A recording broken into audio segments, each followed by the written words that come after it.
Good morning, everyone, and thank you very much for joining us this morning, specifically on the topic of international investing. And we specifically are asking you the question if your international wealth is well structured. So before I go into the actual topics that we will be discussing today, I think we definitely want to encourage all of you to pose some questions for us. We'll definitely deal with a lot of the questions towards the end, which we will pose to both Tracy and Katie.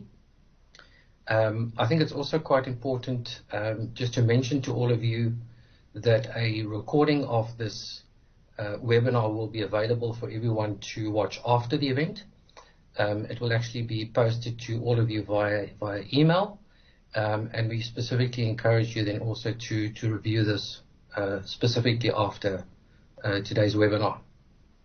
I just want to thank both Tracy and Katie for the effort in putting this presentation together. I definitely do think it's going to add quite a lot of value to everyone specifically on this webinar today, and also to Cleo and her team for putting a very well presented webinar together. So I'm going to hand over to Tracy. Tracy is specifically going to cover estate and tax planning, and specifically making reference to a lot of considerations that one have to take into consideration when you actually invest internationally. That will be followed by Katie, which will take a little bit more time on some case studies on how we specifically have linked various structures from both trusts and companies into the estate planning process, which I do think will give you some very good insights on how we actually have dealt with individual cases for quite a few of our clients. So Tracy, I'll hand over to you. And just a reminder, please post your questions, and we will deal with your specific questions individually within the time frame that we have towards the end of this webinar. Tracy, over to you. Thanks, Hein. And good morning, ladies and gentlemen. Diversifying your wealth internationally is essential. How you structure the ownership and invest your international wealth are two key components of the wealth advisory services we provide. When considering how to optimally structure your international wealth, the options may seem daunting.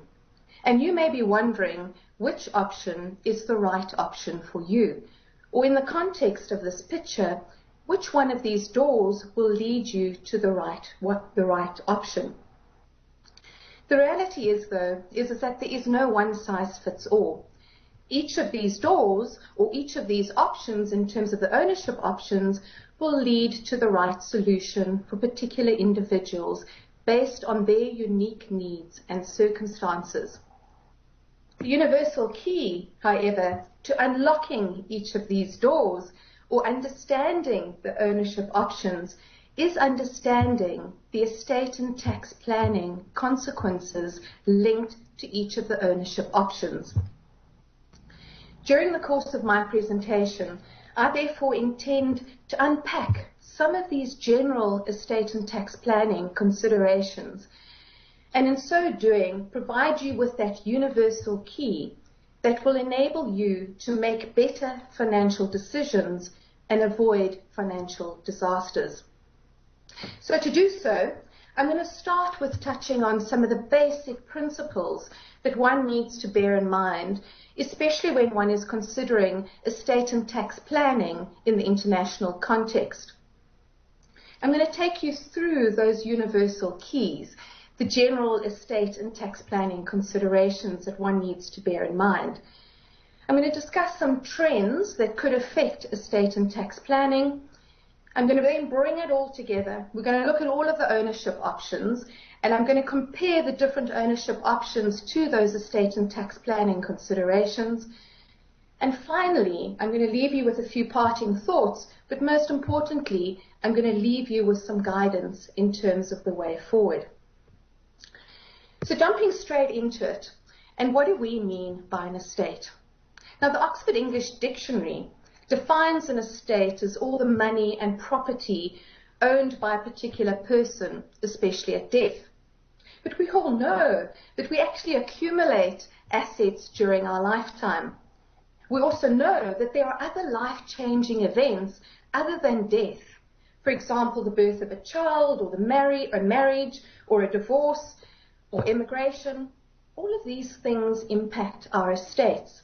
And accordingly, an estate is a living thing. And we need to look at estate planning for both during and after our lifetime. So when talking about life, it's also important not to lose sight of the fact that life has a way of happening. And it actually happens when we least expect it. And the unprecedented times that we find ourselves in now serve as a reminder as to how quickly life can change and how quickly things can change. And sadly, how quickly life can also be taken away from us. Arguably, therefore, the most important document we all need to have is a will that reflects our current wishes. The reason why this document is so important is because this document becomes our voice when we no longer have one. Ironically, however, it's also often the most neglected document. So when investing internationally, clients often ask us whether they need to have a separate will to deal with their international assets. And in essence, there are three options or three ways to deal with international assets in a will. The one is to draft a single will that deals with one's worldwide assets or estate. The second option is to draft two wills, one dealing with one's South African estate and one dealing with one's international estate. And the third option is to draft one will dealing with SA assets and then have multiple wills in other countries or in other jurisdictions to deal with the assets in those jurisdictions. But really, to determine whether or not you need to have a separate will depend on two aspects. The one will be the nature of the asset that you will be acquiring, and the second one will be the type of jurisdiction in which you're going to acquire that asset. So from this table, just to give you an example of when you would need one worldwide will versus two wills versus multiple wills, we can see that if one holds an international bank account, generally having one will drafted to deal with one's worldwide estate would suffice. If we're holding unit trusts and shares, then ideally one would want to have the two separate will drafted route. If one is acquiring a movable property or acquiring assets in forced airship jurisdictions, then it would be advisable to have one will dealing with SA assets and to have separate wills dealing with those assets located in those jurisdictions. When we're talking international and estate planning, it's also important to be aware of international probate. And in essence, what probate means is it is nothing more than a legal process that has to be followed to prove a will to be valid in a court of law. What is important, though, to understand is that if we own assets in our individual capacity, probate would be required, and it can be both costly and time-consuming to administer that international estate. Turning now, so we've dealt with the estate aspects, turning now to the tax considerations. And starting with South Africa, as most of you are most probably aware, we have a residence-based system of taxation in South Africa. So as individuals, we would be resident in terms of either the ordinarily residence test or the physical presence test. And in certain cases as well, we also need to look at double taxation agreements, because they may also need to be considered to determine the place of residency. But what does it mean if we are tax resident in South Africa? Well, it means that we will be taxed on our worldwide assets, meaning that our worldwide income and gains will be taxed in South Africa.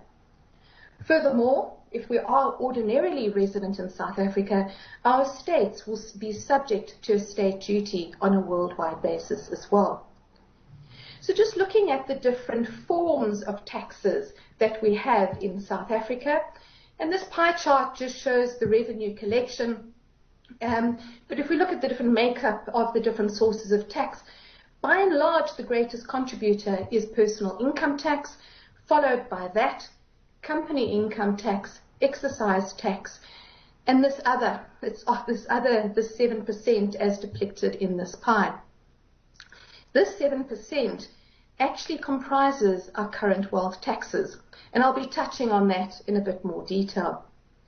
But it doesn't just stop with taxes that are payable in South Africa. When we acquire assets in other countries, it's also important to be aware of the fact that the place where the asset is located may also determine where that asset will be taxed. And this is what's known as situs taxes. So the important question that one needs to ask oneself is, will my assets be taxed in another country? So if I acquire assets in another country, will they be subject to taxes in that country? And the types of taxes that they could be subject to would be estate taxes, income tax, capital gains tax. Luckily, there are double taxation agreements in place, so once again we may get relief from the payment of double taxation. But what's also important to just bear in mind, and there's this bit of a misconception in the industry, that if one owns assets through a nominee, that in fact it would take those assets out of the situs regime. The reality, however, is that one needs to take cognizance of a general tax rule, and that tax rule is that tax follows the beneficial owner.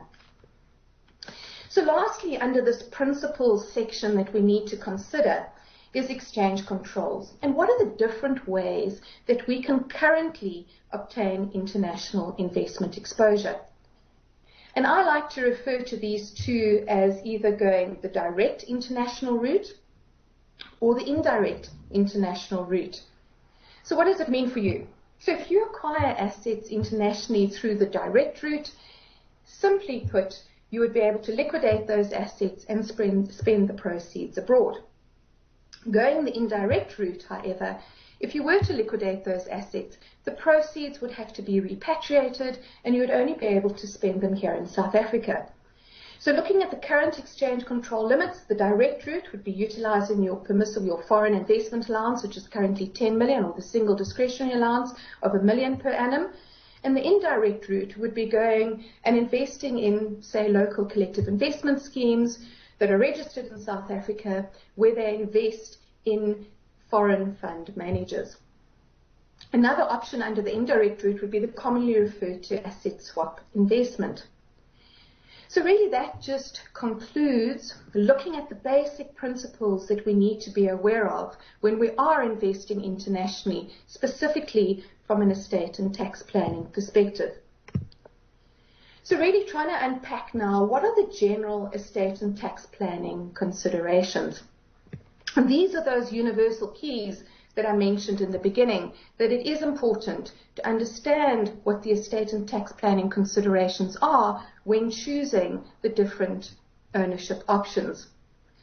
So the first one is really continuity. And continuity really talks to the extent to which material events such as death would have or would disrupt the continued management or provide access to assets.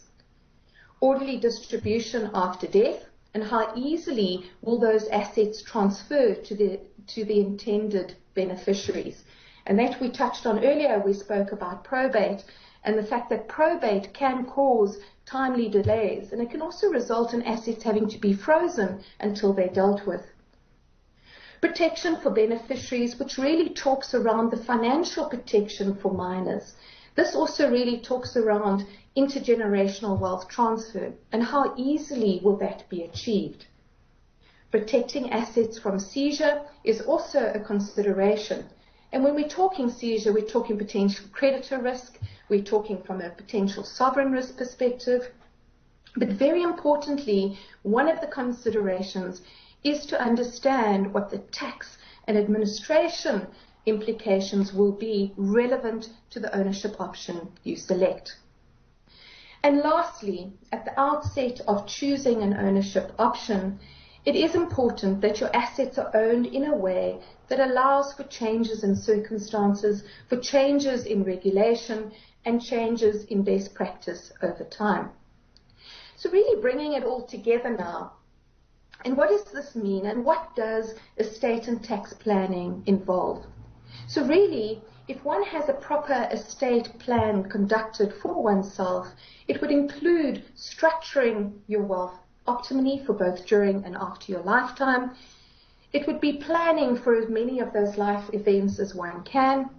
It would be understanding the financial impact of death or the cost of dying and making sure that provision is made to cover those costs, i.e. making sure that you avoid financial disasters. It's understanding the tax consequences, as I mentioned earlier, and most importantly, it's making sure we have a voice when we no longer have it, and we have a valid, up-to-date will. So why is this important? Well, really, it's around creating peace of mind, that your wealth is structured in a way that is going to allow for changes over time. It's going to provide that protection against the various risks, and some of them are touched on earlier, that it's going to enable ease of distribution of your wealth as you intended when you pass away, and that it protects beneficiaries, and that it ensures cost and time efficiency by avoiding unnecessary delays on death. So really now, if we look at the things that, the trends, the current trends that could affect your estate planning.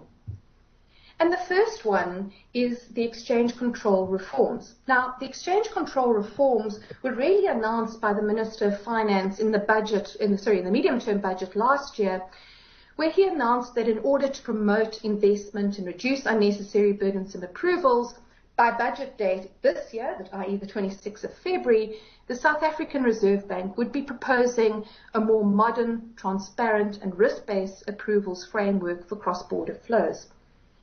So in a nutshell, what do these exchange control reforms actually mean? So in a nutshell, it appears that the current approval process linked to exchange controls will be replaced with a risk-based approvals framework.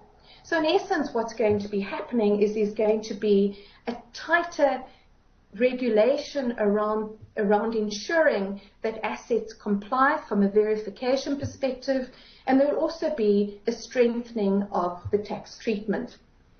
And in the draft taxation laws amendment bill that was published in July, we are starting to see some of these tax amendments coming through.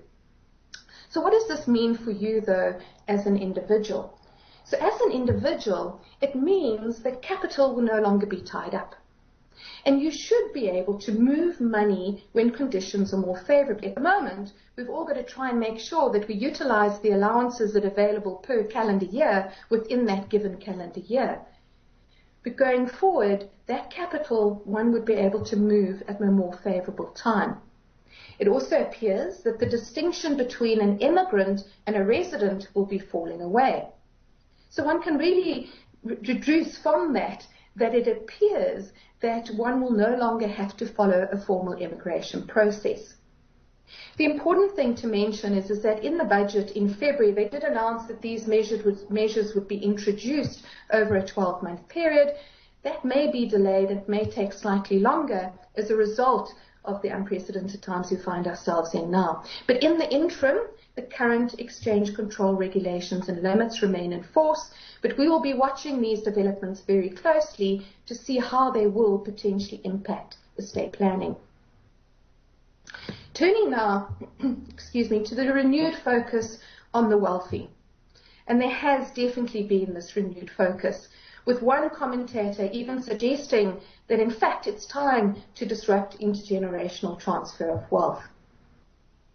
So let's have a look at why this renewed focus on the wealthy. Now, as we know, it's not something that's unique to South Africa.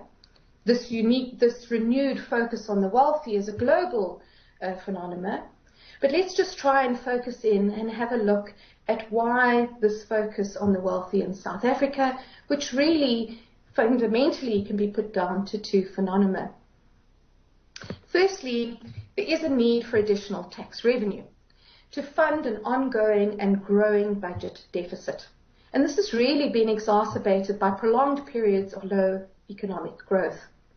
There's also rising government debt, as we know, and a very small base of individuals, taxpayers, to actually receive taxes from. The second factor, though, is that South Africa has one of the most unequal societies in the world. And in 2019, Credit Suisse prepared a report on wealth. And there was a section in that report from a South African perspective. And they said that of the total adult population in South Africa, the total adult population own about $770 billion of wealth. And if we look at the spread of that wealth, the bulk of the wealth, i.e. 67.5%, is owned by 10%, only a mere 10% of the population in South Africa, with the remaining wealth being owned by the bulk of the population. So really, these dual demands for increased tax revenue and this economic inequality have really converged around the renewed focus towards the wealthy. It's also converged into these renewed talks about possible wealth taxes to plug the budget deficit. However, there are a few things that government will need to take into consideration when considering implementing any further forms of wealth tax. And the first consideration is that South Africa already has wealth taxes. And the current wealth taxes we have are donations tax, estate duty, securities transfer tax, and transfer duty.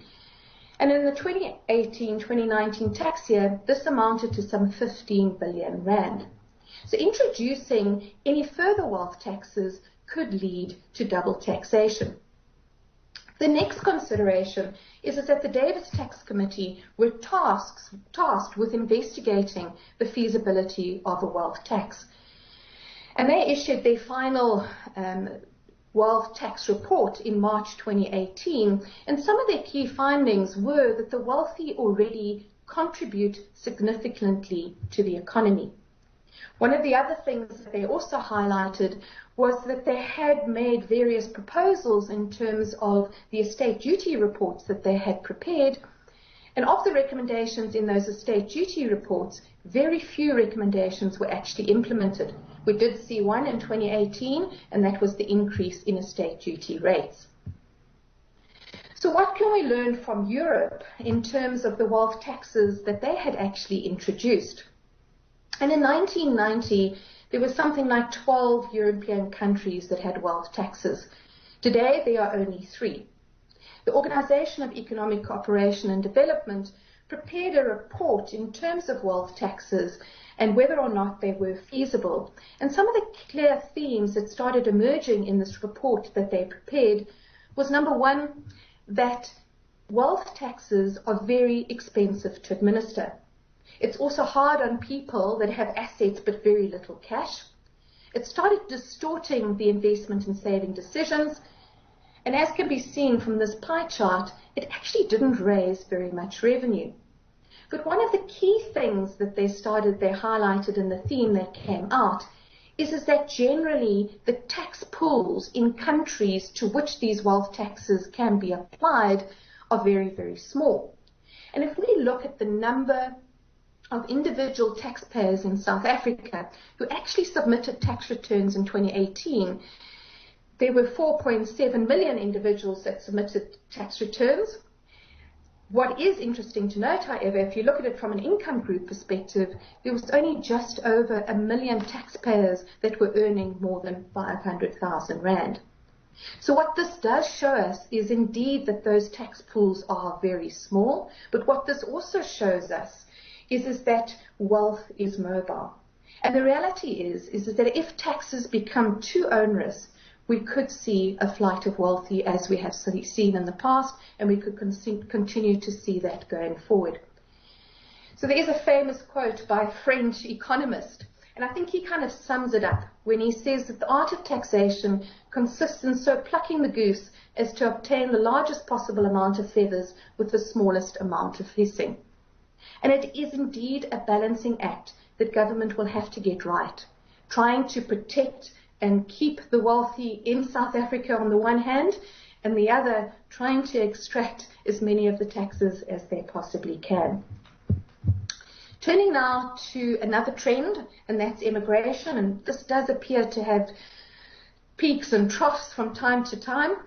But generally what we do find when we do sit down and discuss immigration with clients is that for many clients, they don't really want to give up the lifestyle that people have become accustomed to in South Africa. And what they're really looking for is they're looking for a plan B. They're looking to have a plan B where if they need to, they can hop on a plane, go and live in another country and continue living in terms of the lifestyle they've become accustomed to. But for those people that are looking to permanently leave South Africa, it is important to understand that there are two distinct processes that one needs to follow in order to become an immigrant and to cease to be tax resident. And the one is really from a tax perspective, where one would need to cease to be tax resident. And during that year where one ceases to be tax resident, one will be deemed to be disposing of one's worldwide assets. It triggers a CGT event. But the other distinct process in terms of the current exchange control regulations is that there would be a formal process one would need to follow in order to become designated as an immigrant. And that process is commonly referred to as financial immigration. So what is important is to get advice around whether in fact you do want to immigrate or whether you're just looking for a plan B. So trying to bring it all together now and looking at those ownership options and comparing those to the estate and tax planning considerations. And really the ownership options are that you can hold assets in your sole name, you can hold them jointly, you can hold them in multiple names, you could hold them through a trust, a company or trust and company structure. And what can be seen from this chart here or this table here is that generally a trust or a trust and company structure in the international context or environment ticks most of the boxes when it comes to those estate and tax planning considerations. However, as is the case with all the other ownership options, one does need to conduct a cost-to-benefit analysis to determine whether or not a trust or trust and company structure would be the right structure. So as part of the holistic overall wealth advisory services we provide to our clients, we would assist clients to determine whether or not a trust or trust and company structure is a viable option for them. And if it is, that's when we would work very closely with our international colleagues. And Katie will be taking us through some examples of trusts and trust and company structures that they have established for clients. So really just in terms of 3 key points I'd like to leave you with today. The first is that the estate and tax planning considerations relevant to your particular needs and circumstances are key. And there is no one size fits all, as I mentioned earlier.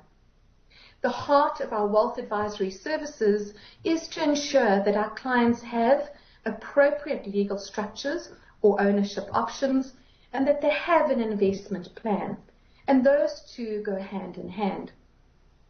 It is important to remember to regularly review your chosen ownership option and investment plan to make sure that it is still relevant for your current circumstances. So really, how can we help you structure your wealth?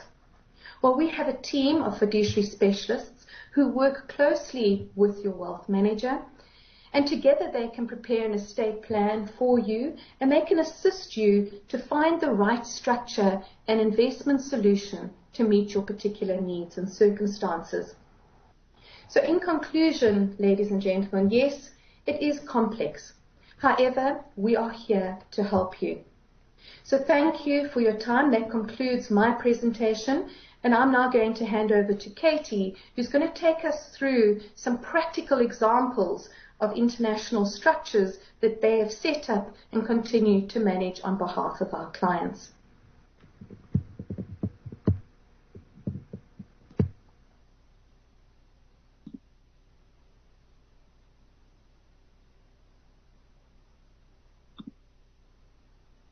So good morning all. So following on from Tracy's very useful presentation, I'm just going to talk you through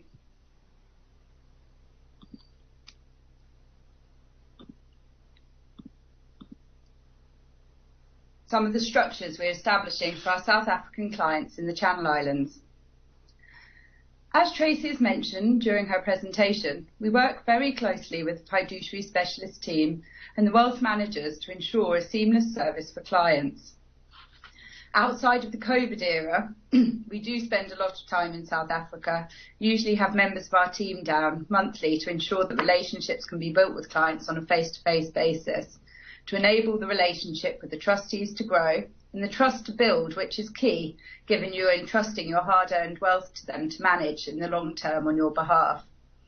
These face-to-face meetings are a really important part of trust management for private clients because it enables us as trustees to understand our clients, their wishes, their family dynamics, as well as their businesses and any potential capital events in the pipeline, which might require planning. These meetings are all in addition to the ongoing dialogues clients have with their wealth managers and private bankers locally. So I'm sure you're all very familiar with trust, so I'm not going to spend too long on this slide. But the key message here is to show the parties to a trust and the process it goes through insofar as divesting legal title and ownership of the assets to the trustees in their capacity as a trustee of the trust. Once those assets are held in trust, they do not belong to the settlor, which is more commonly known as the donor in South Africa, unless the assets are loaned in, in which case the value of the loan belongs to the settlor, but is pegged, meaning any gains arising as a result of that is to the trust rather than the loan value, and outside of their estate. The trustees will then hold and manage the assets for the benefit of the beneficiaries in accordance with the terms of the trust deed. One key document the trustees do refer to is the Letter of Wishes. The Letter of Wishes is a confidential and non-binding document from the settlor to the trustees. This enables the settlor to articulate their wishes to the trustees in relation to the ongoing administration of the trust fund, both during his lifetime and on his demise. This can be updated as and when circumstances dictate and may vary considerably during the lifetime of a trust. As children grow up, personalities shine through and future beneficiaries' needs differ.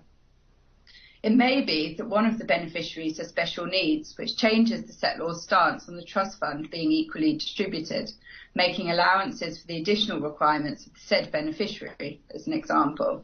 Likewise, a settlor may have a child who he's concerned about being wasteful with any benefit he receives. And this information can also be relayed within the Letter of Wishes, so the trustees can be mindful of this when any potential distribution requests come through, or on the death of the settlor.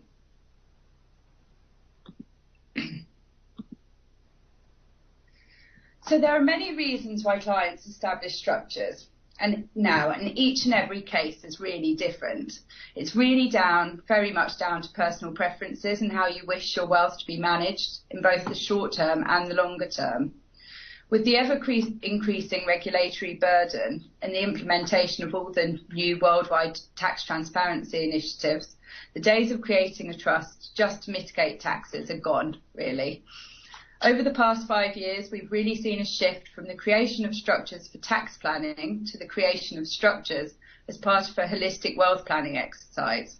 It is particularly important to consider your holistic circumstances rather than considering different assets in isolation, so that your whole position is really properly understood and considered. And this is something Tracy and her team coordinate locally via the estate plan. Clearly, tax efficiency is a consideration, but it's no longer what is driving the creation of the offshore structures. What we really need to understand is our clients' needs and priorities so we can provide the effective solutions. It may be that the client's priority is retaining their family wealth in the bloodline, protecting their wealth from children's future marital choices, and that's absolutely fine.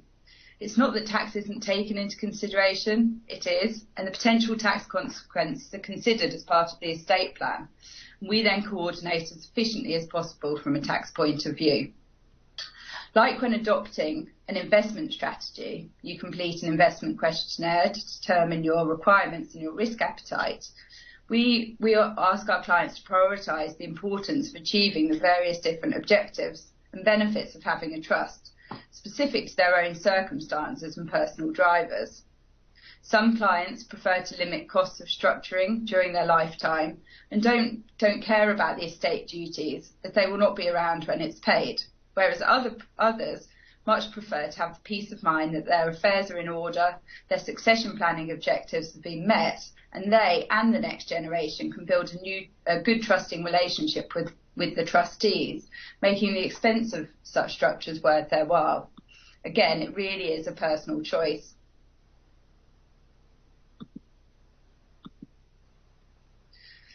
So, the most common trust we see established for South African clients are simple discretionary trusts, settled during the settler's lifetime, often following a recommendation via the estate plan report prepared by Tracy and her team. So a discretionary trust provides the trustee with discretion under the terms of the trust deed to manage the assets and effect distributions to beneficiaries as they see fit. That being said, this would usually be off the back of a request or in accordance with the settler's wishes as set out in the letter of wishes referred to in my previous slide. The trustees don't just decide to erroneously make distributions to beneficiaries when there's no real substance behind it. So the reason people tend to opt for the discretionary trust rather than a trust with fixed interests dictated in them is due to the flexibility and independence a discretionary trust offers. As a beneficiary of an offshore discretionary trust, you have absolutely no entitlement, as distributions are at the trustee's discretion, whereas a fixed interest trust clearly specifies in the trust deed, so a beneficiary could never really argue that they're not entitled to the assets held within the trust, which can be problematic when it comes to marital disputes and may also create additional tax charges directly to the beneficiary. Also, from a reporting point of view, for the common reporting standard, which I'm sure you're all well aware of now, discretionary beneficiaries are only reportable when they receive benefits, whereas fixed interest beneficiaries are reported annually, whether they've benefited or not. So this type of structure, generally speaking, the minimum investment for it to be cost effective is approximately 10 million rand, although they can be set up with lesser amounts, particularly if you've got future, capital events happening, or you intend to settle or loan additional amounts on using your annual allowances. For the entry-level trust, it is particularly important that activity and investment is considered and streamlined, working with the wealth managers to ensure the fees for the structure can be kept as low as possible and as cost-effective as possible to you. The complexity of unquoted investments, property and non-traditional assets can ramp up administration costs significantly, given the additional oversight required to manage these types of assets by the trustees. The simple discretionary trust is a really cost-effective way for many South African clients in meeting their estate planning objectives, whilst allowing them to diversify and safeguard their assets from the local political and economic risk into developed markets. The key considerations to consider at establishment, outside of the other benefits highlighted in my previous slide, focus around whether to donate or to loan the assets to the trust. And all of these considerations will be outlined within the estate plan prepared by the fiduciary specialist team locally. So in summary, the key benefits of this structure are the fact that it's simple and easy to set up. It can be set up in a really cost-effective manner, but the clients still have the ability to get to know their trustees during their lifetime, so they understand the family and dynamics, and again, provide you with that peace of mind. It also provides flexibility as circumstances change and the ability to vary the wishes via the letter of wishes during their lifetime.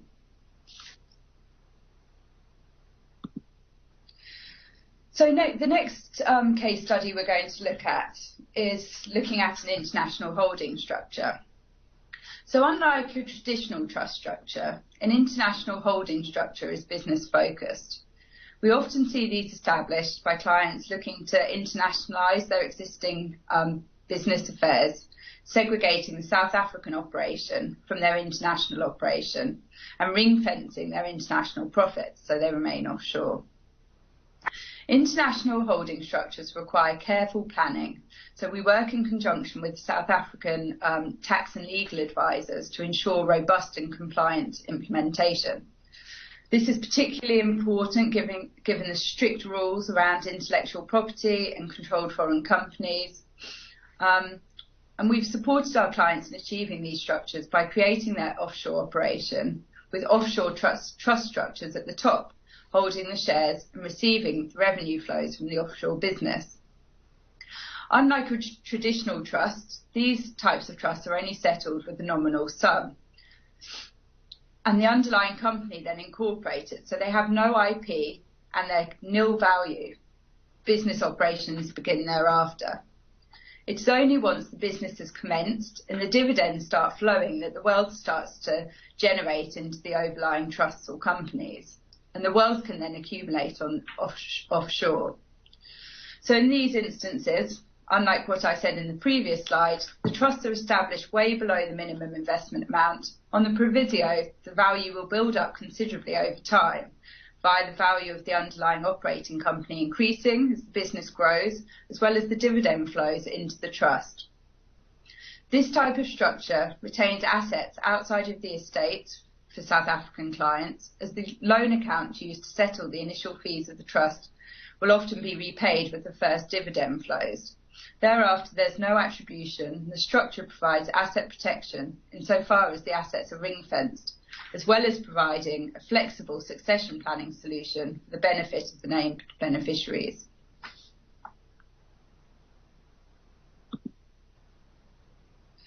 Other structures we regularly receive inquiries about, and a lot of these still come through, are UK property holding structures. As I'm sure the majority of you are aware, the UK inheritance tax regime is based on situs. And therefore, UK situs assets held by anybody, whether it's trusts, people, companies, over the £325,000 threshold, are subject to inheritance tax of 40%. In the past, you could put UK property into an offshore company to shelter from the inheritance tax regime. However, this is no longer the case. So a trust and company structure holding UK residential property is now completely transparent for UK inheritance tax purposes. For clarity, if the company holds other UK assets, such as listed securities, they are not subject to inheritance tax, so the company does provide that shelter. So for the purpose of this slide, the client here wishes to acquire UK property in the structure, despite there being absolutely no UK tax benefit. But because the structure solves their wish to protect and consolidate their international assets and provide a seamless transition of assets onto the next generation. This also prevents the need for probate and wills in the UK because the assets are held within the structure rather than in their personal capacity. There is, in fact, a potential double UK inheritance taxation issue on the death of the settlor of the trust. But taking out a loan to assist with the acquisition of the property at the outset could reduce the net taxable value for any property for inheritance tax purposes. And again, this is something we're able to coordinate locally and directly with the lending team at Nedbank Private Wealth. As I mentioned previously, holding UK property is an expensive asset class due to the associated tax and legal costs, as well as the ongoing administration charges if held in the structure. I mean, whether a property is worth £200,000 or £10 million, if it is let out, there inevitably are always issues with the property and the tenants, and costs ramp up really quite quickly. Obviously, it doesn't matter the scale of the value, and we are often receiving calls because, you know, the tenant, someone's flooded something, or there's been a leak, or, you know, the light bulb needs changing, and it's really not very cost effective to be paying your trustees to be dealing with such issues, albeit some clients prefer the fact that they don't need to deal with the matters on an ongoing basis and being on the other side of the world. So, you know, it does work for some people. Whilst clients still wish to invest into UK bricks and mortar, we are having more and more conversations as to the drivers behind this and what they're trying to achieve, and often suggest alternative solutions such as real estate investment trusts, which provide a streamlined, cost-effective, diversified and liquid solution to access this asset class. Whilst this won't be suitable for everybody, it should certainly be considered.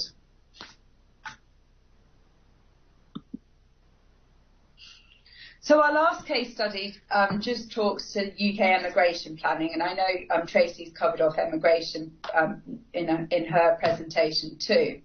But I'm sure you will have all seen family members, friends or colleagues decide to emigrate to the UK over the years.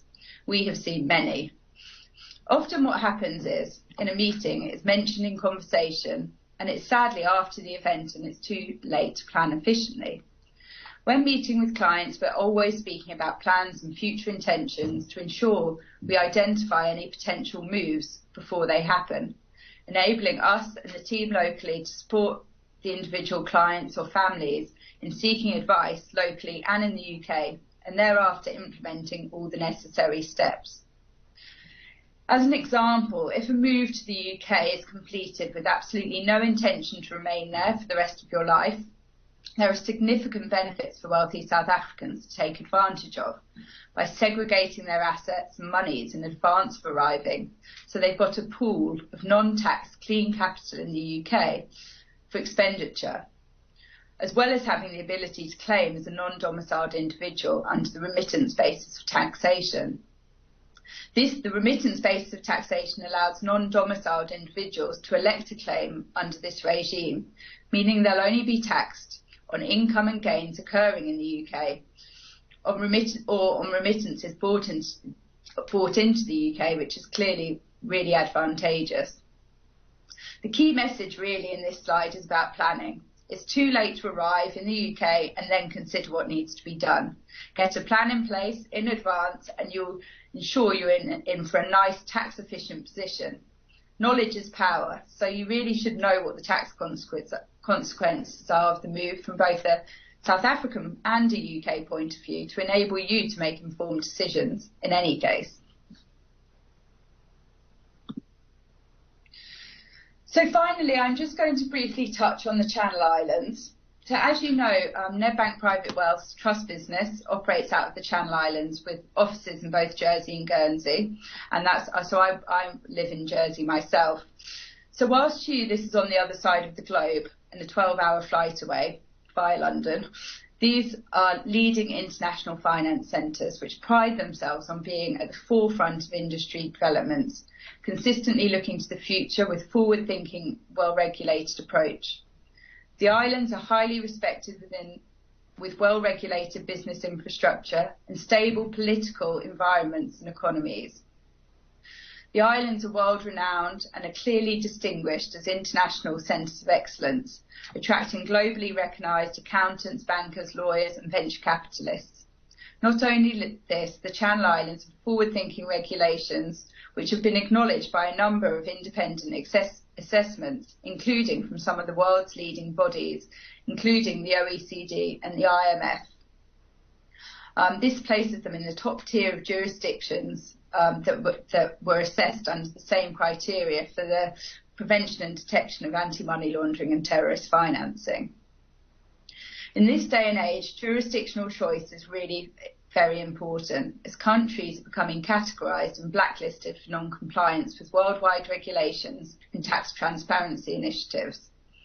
In addition to this, we've seen an ever-increasing trend of cybersecurity attacks and data breaches, which has caused a flight to quality as private clients are looking to ensure their assets and their data are held in a highly regulated and safe environment. The islands offer both offer tax neutrality. The tax rates are among the lowest in Europe, with a maximum personal tax rate of 20%. Low stamp duties, there's no capital gains or inheritance taxes, and corporate tax sits at 0%, other than for certain financial services businesses, which are taxed at 10%. In terms of substance, both islands have proven substance in the financial services industry and have been providing financial services in these stable environments for over 5 decades. With this comes legal precedent set out by the robust and modern legal systems the islands have in place. And this provides comfort to clients who are transacting in these jurisdictions who may need to rely on this precedence and the legal framework going forward. The central time zone of the islands makes it really easy to do business globally. And as I mentioned in my previous slide, there has been a flight to quality as investors look for access to Western and emerging markets through well-established and robustly regulated jurisdictions. So the key message here really is that when looking for a suitable jurisdiction to entrust your assets with a trustee or a financial institution, whilst it is tempting to go with the cheapest, you really need to be considering the bigger picture, taking into account the political, economic and regulatory environments, as well as the services you require and the longevity of experience sitting within the jurisdiction. A trust relationship is a long-term relationship, so you need to be comfortable with the jurisdiction and the company and people you entrust to manage your wealth on a long-term basis to enable this seamless transition from generation to generation. It's also a good excuse to visit because during the summer, the Channel Islands are really lovely places to be. So I'll stop talking about how wonderful the Channel Islands are now and hand over to Hein, who will be moderating the Q&A. Thank you. Thank you, Katie. Guys,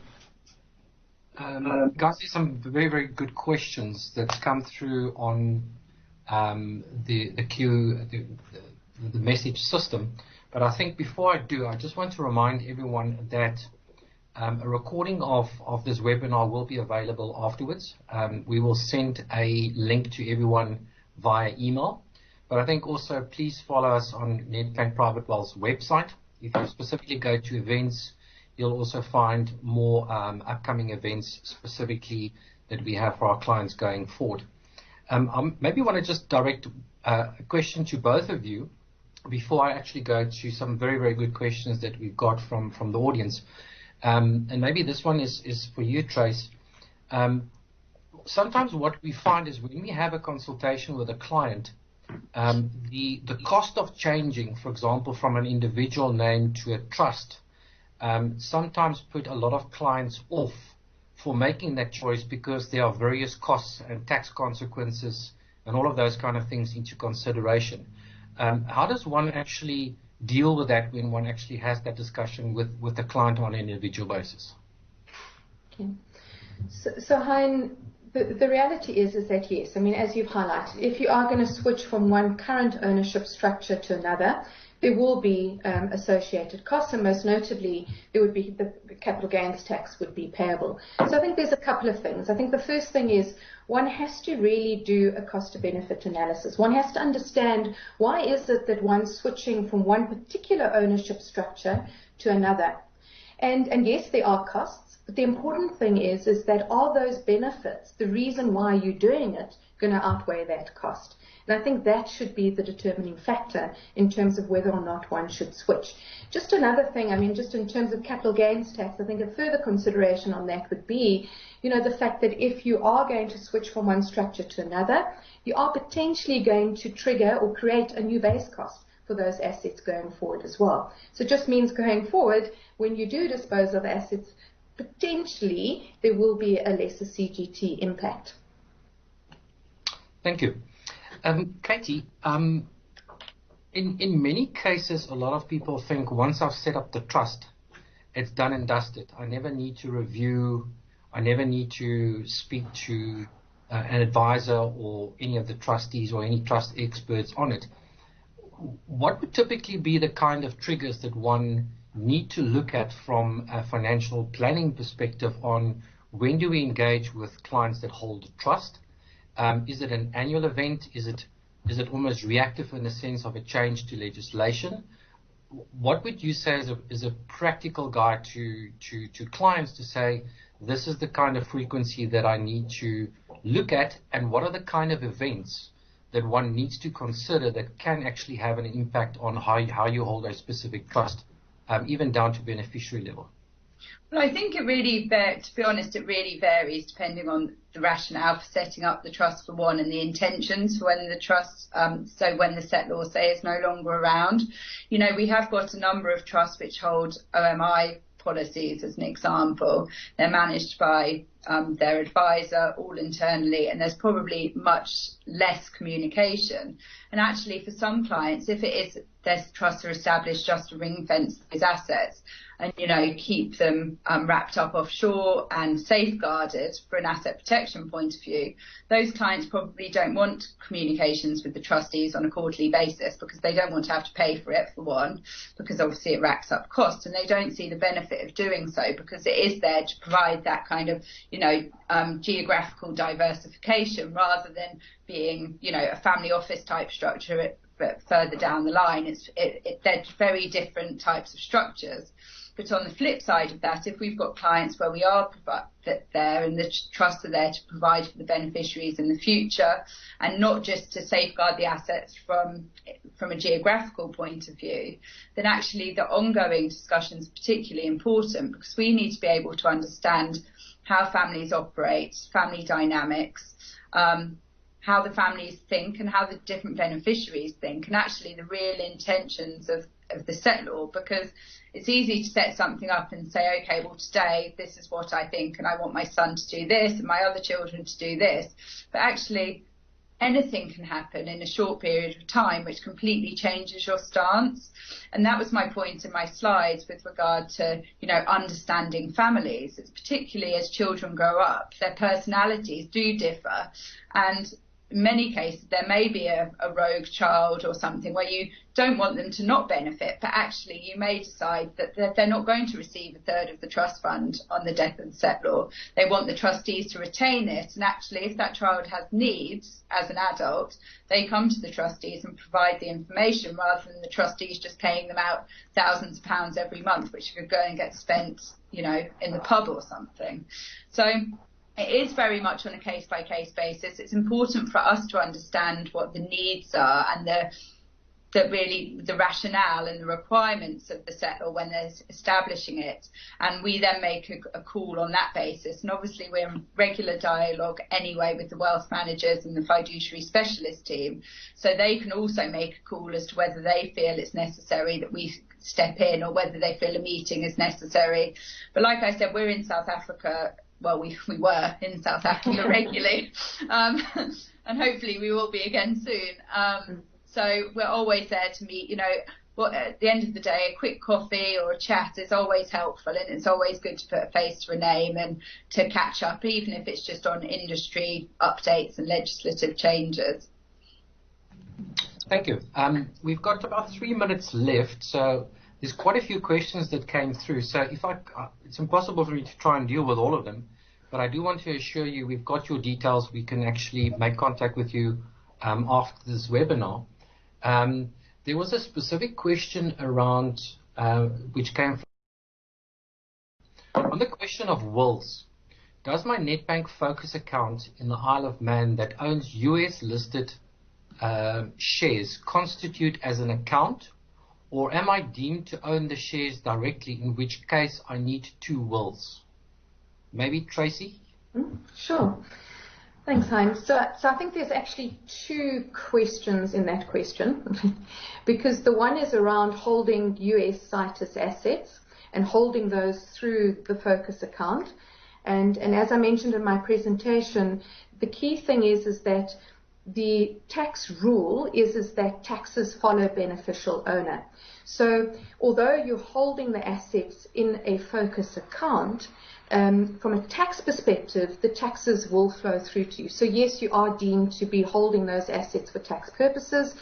From an estate perspective, it is an asset in your estate as well. Now, if you're holding that Focus account in your sole name, in your individual name, and each institution generally has a limit upon which probate would be required.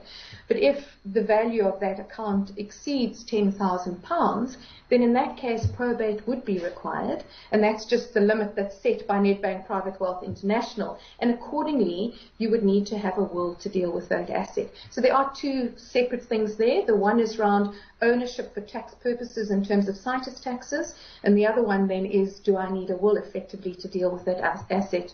And it could be, if the value exceeds £10,000, that yes, a separate will would be required. Thank you. Katie, I'm going to direct this one to you, which comes from James. I have a client that have a joint account and an offshore company structure. The husband died and left the offshore assets to his wife. Can the wife loan the funds to the offshore company? If so, what is needed to carry this out? Also, can the wife then leave the loan to the company on her death? So I think there's quite a bit of components to it. But I think, again, a lot of these questions, I do think we should potentially interact with the questionees, if I want to call it that way, afterwards, because there's quite a few technical elements to it. Yeah. But I wanted to direct that one to you because I think there's 3 in 1 here.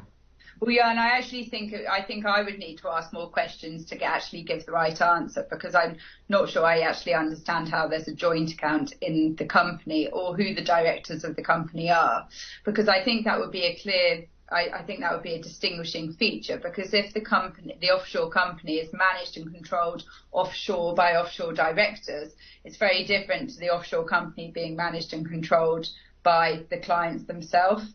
And we do see that quite commonly, actually, not necessarily in Jersey because the regulations don't really allow for that to happen, but where you've got BVI in Hong Kong and other jurisdictions, and Mauritius, actually, we've got clients who do actually sit on the boards of those entities, where it's not something in Jersey that's allowed.